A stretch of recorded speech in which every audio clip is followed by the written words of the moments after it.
પહેલાં તો હું આ સ્કૂલના સંચાલકોનો આભાર વ્યક્ત કરું છું કે મને અહીંયા તમારી સમક્ષ આવવાનો મોકો આપ્યો છે. તમે લોકો જાણતા હશો કે હું ટ્રાફિક પીએસઆઈ તરીકે વાપી ડિવિઝનમાં કામ કરું છું અને આ પ્રસંગ ઉપર આજે તમને હું થોડોક ટ્રાફિક વિશે થોડીક માહિતી આપવા માંગુ છું.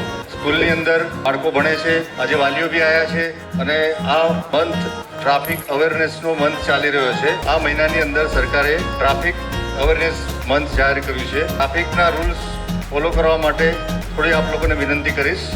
સ્પેશિયલી સ્કૂલમાં આવતા બાળકો, છોકરાઓ જે અમુક 15-16 વર્ષના છોકરાઓ પણ એક્ટિવા અને ગાડીઓ લઈને આવે છે, તો આ સારું નથી. એમના મા બાપને બી હું વિનંતી કરીશ કે આપના બાળકોને ઉંમર ના થાય ત્યાં સુધી વાહનો ચલાવવાના આપશો અને તેમના મા બાપોને બી વિનંતી કરીશ કે ટ્રાફિક રૂલ્સનું પોતે બી પાલન કરે અને જ્યારે પોતે વાહન ચલાવે ત્યારે હેલ્મેટ પહેરે, સીટ બેલ્ટ પહેરે, કેમ કે આ બધું તમારી સલામતી માટે, તમારા પરિવારની સલામતી માટે અને પૂરા દેશની સલામતી માટે સારું છે. કેમ કે તમે બાળકો આપણું ભવિષ્ય છે.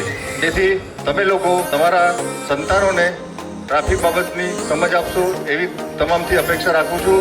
Thank you very much.